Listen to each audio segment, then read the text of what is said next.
Now, Algeria is hosting a gathering of rival factions in Libya's long-running conflict. But the problem is one of the main people who was to be part of the talks, General Khalifa Haftar, has pulled out. He says he's held several talks with Prime Minister Serraj Fayez, but nothing's come of it. All of this illustrating how we're talking about a country which has really struggled to establish any form of viable government in the 5 years since Muammar Gaddafi was deposed and killed. Well, tension's been building in recent months between all these different factions, so this is going to take a while, but I'm going to explain to you who's involved. Here's the map I'm going to use, and that is from the European Council of Foreign Relations. It explains everything very, very nicely. We'll start in the west. You've got, you know what, let me zoom it so we can see it here. You've got Tripoli, the capital. That's where the GNA, the Government of National Accord, which was broken by the UN, was set up in March of last year.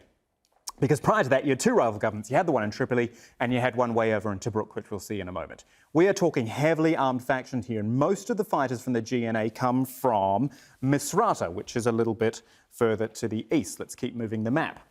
After some persuasion from foreign governments, those fighters focused on pushing ISIL out of that important city of Sirte there for much of last year. Now, this brings us to Khalifa Haftar, the renegade general I mentioned before. He is based, as we move the map, over here in the east. We're talking Benghazi, Baida and Tobruk, which I mentioned before, where that rival government was based. Now, Haftar says he's an anti-Islamist. He's seen as allied with Egypt.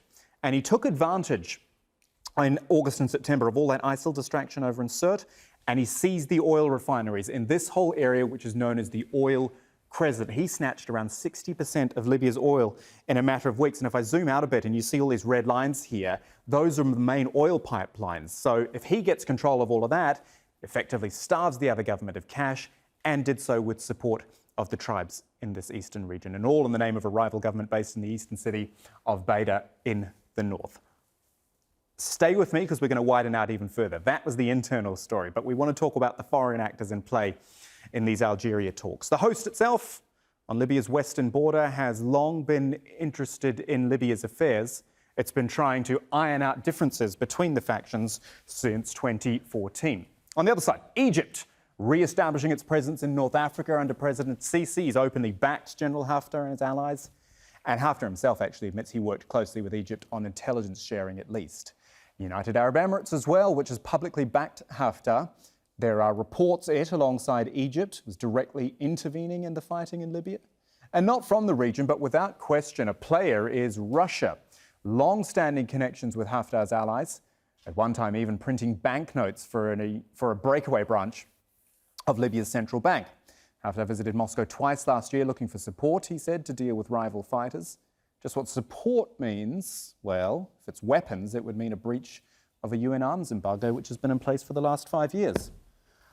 I'm running out of breath, quite frankly, with all of that, so I've got Ibrahim Fraihat with me in studio here, an associate professor at the Doha Institute for Graduate Studies. He's the author of Unfinished Revolutions, Yemen, Libya and Tunisia After the Arab Spring. Welcome. Nice to see you again. Thank you. So the fact that General Haftar wouldn't go today, that says it all, doesn't it? Because he said this himself, he said it's not politics, it's fighting, it's conflict which will end this. What do you think? Well, I think General Haftar has a very clear policy on how to deal with talks and peace-building efforts that have been taking place in the past couple of years. Actually, he did not participate in the Skhirat talks in the first place, and he always rejected these talks. And so it's not surprising. It's consistent with his pattern of refusing to talk because he has made it clear that he's going to fight the Islamists until he clear Libya of the Islamist influence. So this has been his position. He has received support from external factors, and he has not changed on that, so it hasn't been surprising. Okay, so no surprise then that this is his position, but it doesn't help Libya in the slightest. I don't think it helps Libya, yes. But this is the point I'm making. I mean, Algeria is trying to step in and bring all these foreign players in. But if the people inside the country aren't willing to play ball, what's the point? Well, I think this is very important here because in the past, when we had the UN-sponsored talks, General Haftar insisted that he's not going to take part of that.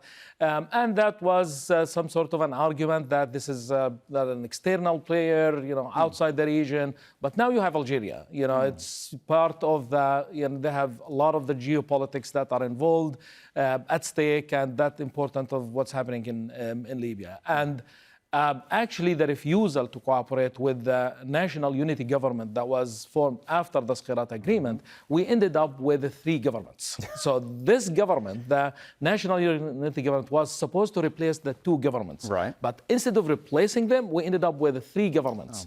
And this further complicated the problem and made it more structurally difficult to reconcile and bring the parties to peace in Libya. So then tell me about these external players. I just talked about them there. You've mentioned Algeria already, Egypt, UAE, Russia as well.